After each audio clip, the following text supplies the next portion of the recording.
కూటమి పార్టీలకు అధికారం ఇచ్చింది ప్రభుత్వ సంస్థలన్నింటిని కూడా ప్రైవేట్ పరం చేయడానికా? ప్రభుత్వ మెడికల్ కళాశాలను ప్రైవేట్ పరం చేస్తున్నారు, అన్నింటినీ ప్రైవేట్ పరం చేయడానికి సిద్ధమైపోయారు. ఇప్పుడు లాస్ట్కి ఆర్టీసీని కూడా ప్రైవేట్ పరం చేయాలని చెప్పేసి అనుకుంటున్నారంట. ఆయన ఆర్టీసీ చైర్మన్ ఈరోజు ప్రెస్ మీట్లో చాలా బాగా మాట్లాడాడు. ఏపీ ఆర్టీసీ భవిష్యత్తు మీద మరోసారి చర్చకు దారితీసేలా ఆర్టీసీ చైర్మన్ కొనకల్లా నారాయణ ఆయన చేసినటువంటి వ్యాఖ్యలు ఇప్పుడు సంచలనంగా మరి ప్రస్తుతం ఉన్నటువంటి పరిస్థితుల్లో ఆర్టీసీని పూర్తిగా ప్రభుత్వ ఆధారిత వ్యవస్థగా కొనసాగించడం కష్టం. ముఖ్యంగా విద్యుత్ బస్సులు అంటే ఎలక్ట్రికల్ బస్సులు కొనుగోలు అదేవిధంగా నిర్వహణ ఆర్థిక భారంగా మారిపోయిందని చెప్పేసి ఆయన మాట్లాడుతున్నాడు.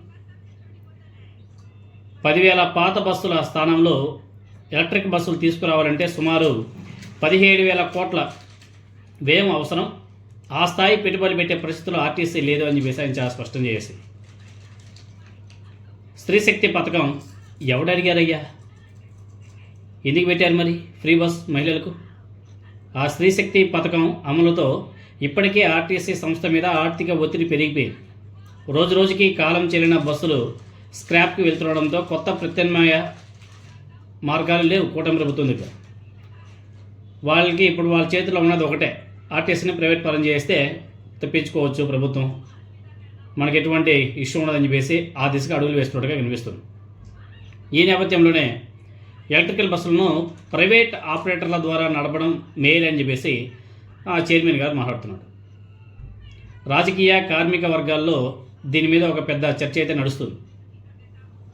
ఇప్పటికే 1050 ఎలక్ట్రికల్ బస్సుల ప్రతిపాదనను సిద్ధం చేస్తే ఇందులో 750 బస్సులకు టెండర్లు పూర్తయ్యాయంట. మరో 2-3 నెలల్లో అవి రోడ్ల మీద కూడా వచ్చే అవకాశం ఉందని చెప్పేసి ఆయనే చెప్పడం జరిగింది. అయితే ఇదే కొనకల్ల నారాయణ గతంలో ఇచ్చేటువంటి ఇంటర్వ్యూలో భిన్నంగా మాట్లాడడం ఇప్పుడు వివాదాస్పదమవుతుంది. ఏదైతే స్త్రీశక్తి పథకం ఉందో ఆ పథకం కారణంగా ఆర్టీసీ తీవ్ర నష్టాల్లోకి వెళ్తుందన్న విమర్శల మీద స్పందిస్తూ అది ఆర్టీసీ మీద భారం కాదు, ప్రభుత్వం తిరిగి చెల్లించే సేవా ఛార్జీ మాత్రమే అని చెప్పేసి ఆయన అప్పట్లో మాట్లాడిన వీడియోస్ అన్ని కూడా సోషల్ మీడియాలో వైరల్ అవుతున్నాయి. స్టార్టింగ్లో ఈ పథకం అనౌన్స్ చేసినప్పుడు చాలా క్రిటిసిజం ఉంది. అంటే ఆర్టీసీ ఆల్రెడీ ఇబ్బందుల్లో ఉంది, కష్టాల్లో ఉంది, మళ్ళీ ఈ పథకం వల్ల ఇంకా ప్రైవేట్ పరం కావచ్చు లేదంటే క్లోజ్ అయిపోవచ్చు అనే ఇదిలో ఉంది. సో మీకు గవర్నమెంట్ నుంచి అదేవిధంగా సపోర్ట్ ఉందా ముందు చెప్పినట్టుగా? ఇప్పుడు ఇది ప్రభుత్వ పథకం, నీడీ పీపుల్కి ప్రభుత్వం హెల్ప్ చేయాలి, సపోర్ట్ చేయాలనేదే ఈ సంక్షేమ పథకాల యొక్క ముఖ్య ఉద్దేశం. అందులో ఇదొకటి, చదువుకునే విద్యార్థులకి ఆర్థిక సహకారం అందించడం, పెన్షన్ పథకం ద్వారా డబ్బులు ఇవ్వటం, అలాగే వికలాంగులు పెన్షన్ పెంచి ఇవ్వటం, వాటిలో భాగంగానే స్త్రీశక్తి పథకం, స్త్రీలకి ఉచిత బస్సు ప్రయాణం ఏర్పాటు చేయడం వల్ల ప్రభుత్వానికి భారం అయ్యే సంక్షేమ పథకాల భారంలో ఇదొక భారం. ఇది ఆర్టీసీ ప్రత్యేకించి ఆర్టీసీకి వచ్చిన భారం కాదు.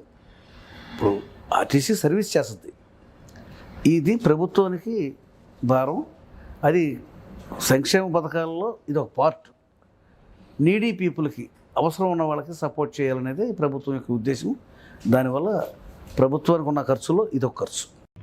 ఆర్టీసీ కేవలం సేవా ప్రదాత మాత్రమే అని చెప్పేసి చెప్పినటువంటి ఆయన ఇప్పుడు అదే పథకం ఆర్థిక భారంగా మారిందని చెప్పేసి చెప్పడం ఉద్యోగ సంఘాలు అదేవిధంగా రాజకీయ నాయకులంతా కూడా అనుమానాలు వ్యక్తం చేస్తున్నారు.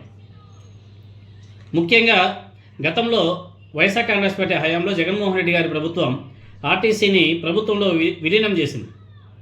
విలీనం చేసిన ఆర్టీసీని ఇప్పుడు దశల వారీగా ప్రైవేటీకరణ వైపు ఈ కూటమి ప్రభుత్వం తీసుకెళ్తుందా అనే ప్రశ్నలు కూడా ఆర్టీసీ ఉద్యోగుల్లో గట్టిగానే వినబడుతుంది. వాళ్ళలో ఒక భయాందోళన స్టార్ట్ అయిపోయింది.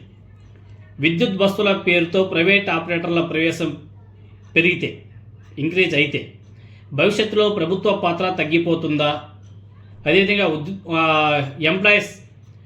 ఎంప్లాయీస్ సెక్యూరిటీ అంటే ఉద్యోగ భద్రత మీద ప్రభావం పడబోతుందా అనే ఆందోళన అయితే గట్టిగా అయితే వినబడుతుంది.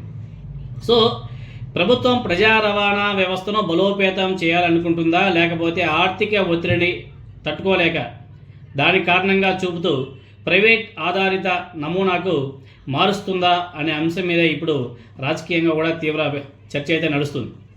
మరి ఈ కూటమి ప్రభుత్వం ఏ విధంగా అడుగులు వేస్తుందో చూడాలి. అన్నిటినీ ప్రైవేట్ పరం చేసుకుంటూ పోతే వైజాగ్ స్టీల్ ప్లాంట్ని ప్రైవేటీకరణ చేశారు, ప్రభుత్వ మెడికల్ కళాశాలను ప్రైవేట్ పరం చేశారు, అదేవిధంగా ఆరోగ్యశ్రీ అది కూడా గాల్లో కొట్టుకెళ్ళిపోయింది. తర్వాత ఇదేదో ఇన్సూరెన్స్ అని చెప్పారు, ఆ ఇన్సూరెన్స్ ప్రైవేట్ వాళ్ళ చేతుల్లో పెట్టేస్తున్నారు. అన్నీ ప్రైవేట్ వాళ్ళకి ఇచ్చేస్తే ఇంకా ప్రభుత్వం ఎందుకు? ఇంకా ప్రభుత్వాల పని ఏంటి?